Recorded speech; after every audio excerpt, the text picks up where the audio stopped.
Automatinis vairavimas tampa neatsiejama ūkininkų darbo dalimi. Jo pageidauja ne tik naujus traktorius perkantys žemdirbiai, tačiau ir senesniais modeliais dirbantieji, ar anksčiau apie tai nepagalvoja ūkininkai. Biržietis Arvydas Tamulėnas vienas iš tų, kuriems prireikė tikslesnio darbo įrankių ir jis savo traktoriuje šią vasarą įdiegė automatinio vairavimo sistemą CHC Navigation. Ūkininkas džiaugiasi, kad darbas tapo daug spartesnis. Kaip sekėsi pereiti prie tokio komfortabilaus vairavimo? Labai gerai, reikėjo kokio pusdienio tik tai susidraugauti, kad pakeist įpročius. Šiaip gerai. Kokius įpročius reikėjo pakeisti? Mąstymą reikia pakeisti, nes sistema palengvina darbą ir visai kitos galimybės atsiranda. Palyginimui be automatinio vairavimo važiuoji, taip liaudiškai tariant, iš akies.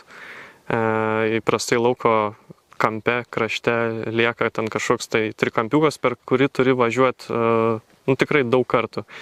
Kai atsirado automatinis vairavimas, to nebėra.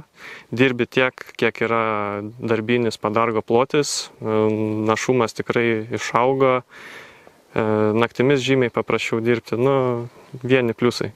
O naktimis dažnai tenka? Taip, dažnai tenka. Kokius darbus naktimis darote? Sėjimas, skutimas, purškimai, praktiškai daug darbų tenka naktimis daryti. Šiandien ūkininkas sunkiai įsivaizduoja savo darbą be automatinio vairavimo sistemos traktoriuje.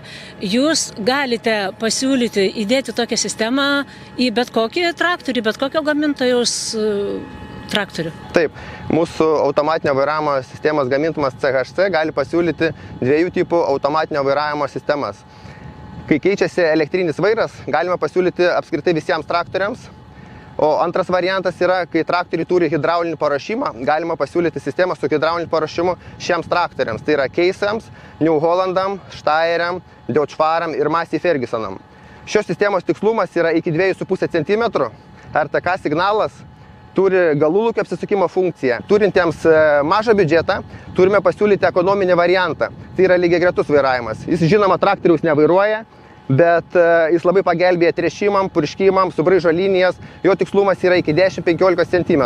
Kaip automatinio vairavimo sistema reaguoja pasikeitusias darbo sąlygas, įkalnes, nuokalnes, galbūt kitokius nukrypimus? Pasikeitus vairavimo darbo sąlygoms, važiuojant molingose vietose, esant dideliam lietui, kai pradeda traktorių traukti į šoną, ant pagrindinio ekrano yra įmontuotas nustatymas, kuris leidžia padidinti vairo agresyvumą.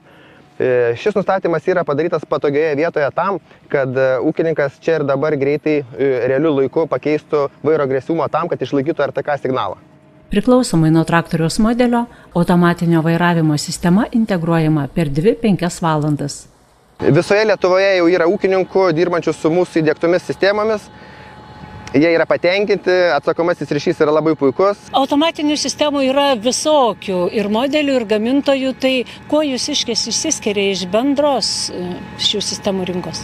Pagrindinis ir esminis skirtumas yra tas, kad dirbant pasienyje, po aukštos įtampos laidais, pamiškėse ar prie vėjo jėgainių, ši sistema turi atmintį ir susiduriant su ryšio problemomis, jinai išlaiko darbą iki 20-30 minučių išvis be interneto. Dar vienas ir labai svarbus dalykas ūkininkams turintiems tokį padargą kaip trąšų barstytuvas, purkštuvas, norintiems turėti ypač didelį tikslumą, sujungus mūsų sistemos anteną, galima išlaikyti RTK signalą su juo padargu. Automatinio vairavimo sistemoje naudojamos 2 SIM kortelės. Viena antenoje, kita ekrane. Tai geriau užtikrina interneto ryšį, be to interneto ryšiu galima naudotis ir pasidalinus jo iš mobiliojo telefono. Automatinio vairavimo sistemą turite dar neseniai, bet galbūt jau pajutote ir ekonominę naudą – degalų, trąšų, sėklos, laiko sąnaudų. Sėklos tikrai pasijauti, kad tiek, kiek pasiskaičiuoji laukia, kad turi užtekti, tiek ir užtenka, ko anksčiau nebūdavo. Tai gal dar ir lieka kartais? Tiek, kiek reikia, tiek ir susinaudoja. Tai čia būtent pasireiškia sistemos tikslumas. Taip, būtent viskas labai tiksliai.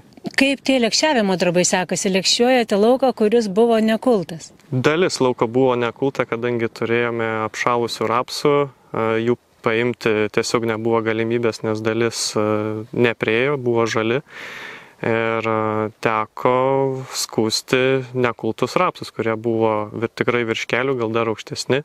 Skutikas tuo puikiai susidarojo, matot rezultatą, puikiai augalinės liekanos įterptos į dirvą ir jokių problemų. Ką tai duoda tas važiavimas, ne kiekvieną eilę, bet kas antrą, kas trečią ar kas ketvirtą važiavimą? Tai važiuojant, kaip pavyzdys, į kas trečią važiavimą, žymiai švelniau įsuki į sekantį važiavimą. Nereikia aštrių posūkių daryti, ar nereikia daryti uodegėlės lauko gale.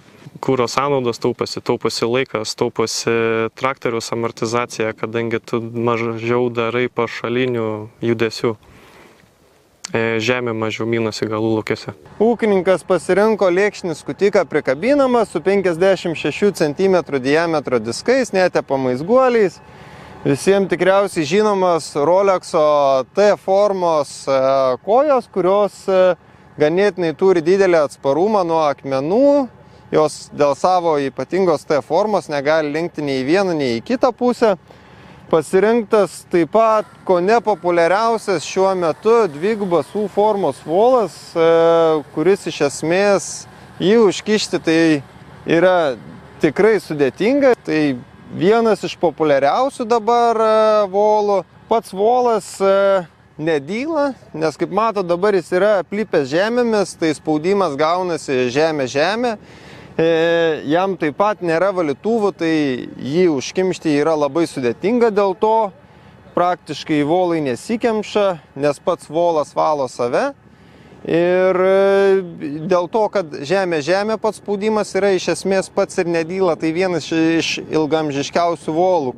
Arvydo Tamulėno ūkis apie 200 hektarų.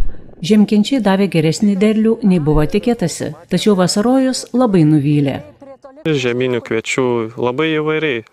Lengvesniai žemiai gal tik ir 3 tonas pavyko gauti, sunkesniai žemiai siekiam ir 8. Tai vidurkis gana neblogas, ar ne? Na, sakykime, vidurkis panašiai kaip kiekvienais metais. O vasarojus labai nukentėjo nuo sausrų? Taip, vasariniai miežiai 2,5 tonas, pupas 2 tonas. Žirnių irgi sviruoja nuo tonos iki 2 tik tai. Jeigu ne žiemkenčiai, tai būtų labai prasti metai. Ūkyje auginami ne tik įprasti javai ar pupiniai augalai. Sėjama šiek tiek krapų, auginamos bulvės, moliūgai.